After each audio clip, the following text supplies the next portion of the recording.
3. Hi, can you tell me your name and date of birth? Hello Kitty, March 39th, 1700. Nice to meet you, Hello Kitty. Can you tell me what we're doing for you today? Eyes and ears checkup. Yep. My name is Tabby Erlinson, and we are going to be assessing your ears and your eyes today. And let's get started in hygiene.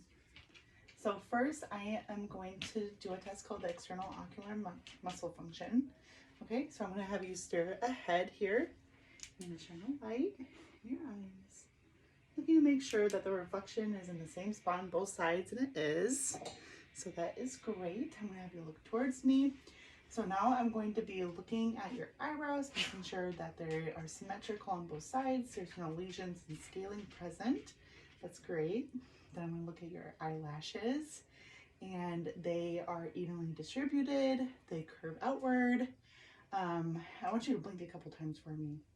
Good. So those eyelids completely approximate, and the upper eyelid covers the superior part of the iris, so that's good.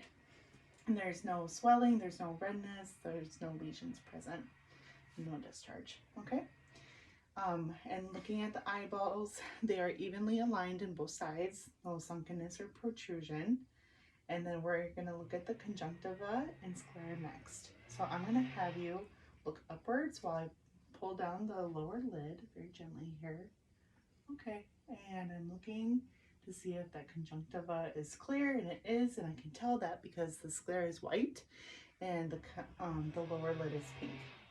There's no redness, there's no swelling, and there's no discharge. So that's awesome.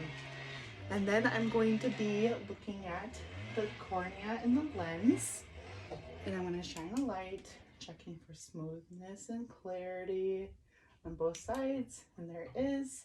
And I'm going to be looking at the pupils and the irises. The irises are flat bilaterally, they're equal size and color, and the pupils are equal size and round, so that's great.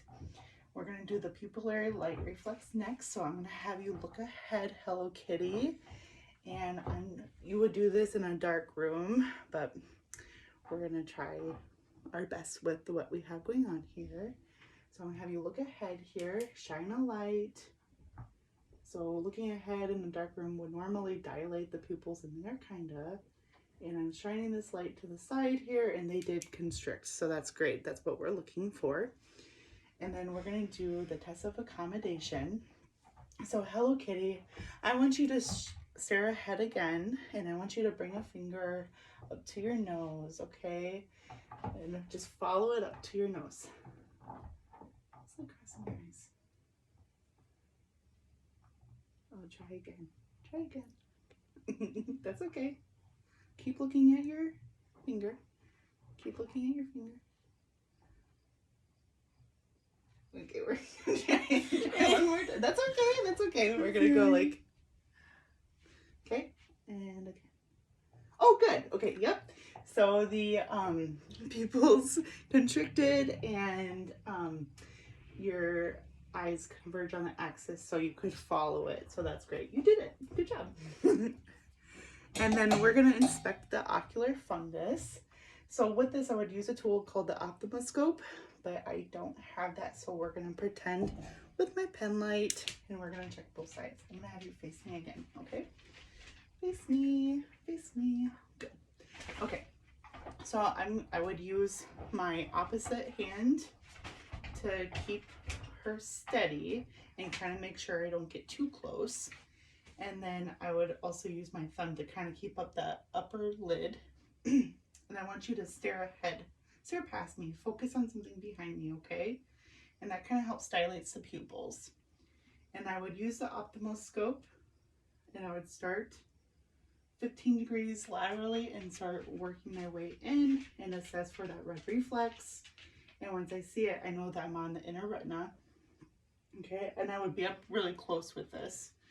But for purposes of this video, I'm just explaining what I would be doing.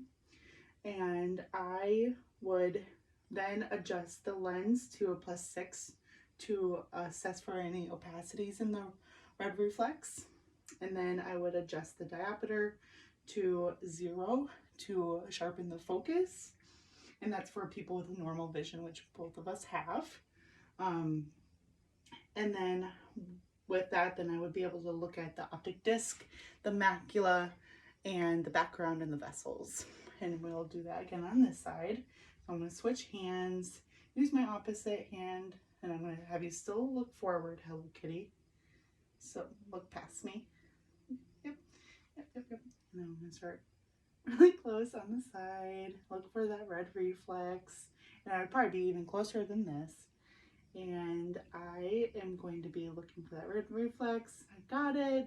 And then I would adjust accordingly the lens to +6 to look for those opacities. And then I would adjust the diopter to 0 to sharpen the focus. And again, assess the optic disc on that side. Thank you so much, Hello Kitty. Now I'm going to be assessing your ears, okay? So I'm going to be looking bilaterally here on both sides, looking at the size. They're symmetrical bilaterally, so same size on both sides. The skin color is consistent with the rest of her face. There's no lesions or scaling present. I'm going to be assessing for any drainage or redness, and I don't see any. Very good. Okay, and I'm going to be assessing for tenderness as well. So I'm going to pull up on this pinna. Do you have any pain with that? Good. I'm going to put your, any pain with that? I'm going to push on that tragus. It's nice and firm. Any tenderness with that? No. Good. And I'm going to be palpating that mastoid process. Any pain with that? No. Good. Okay, great. And then typically you would have an otoscope for assessing the external ear canal and the tympanic membrane. But for the purpose of this video, I'm just going to use a pen and tell you what I'm going to be doing. So I would pull the pinna upward and back, and I would have the otoscope upside down and kind of align it with the axis of the ear. And then once I'm in place, then I would put my eye to it, and I would be assessing the external ear canal for any redness or lesions or discharge, swelling, foreign bodies. And then I would look at the tympanic membrane and make sure it's intact, make sure it's like a translucent, shiny, pearly gray, and it's slightly pulled in at the center. And I would do it again on the other side. Very good, thank you so much. Pull back on the pinna, upward and backward, upside down otoscope, follow the axis of the ear, and assess the external ear canal and the tympanic membrane. Good, and it's intact. Very good. Thank you so much. You did so good.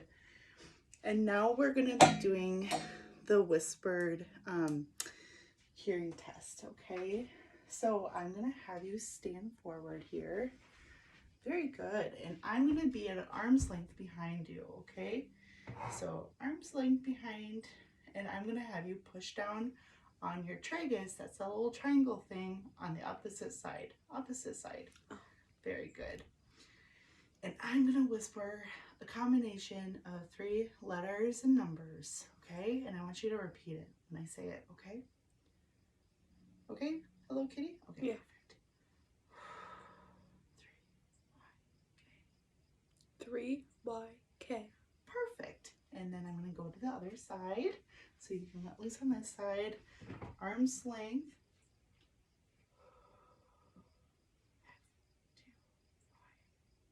F2Y. Perfect. Thank you so much. Okay. All right. That concludes our test. Thank you so much. Do you have any questions for me? No. Perfect. Thank you.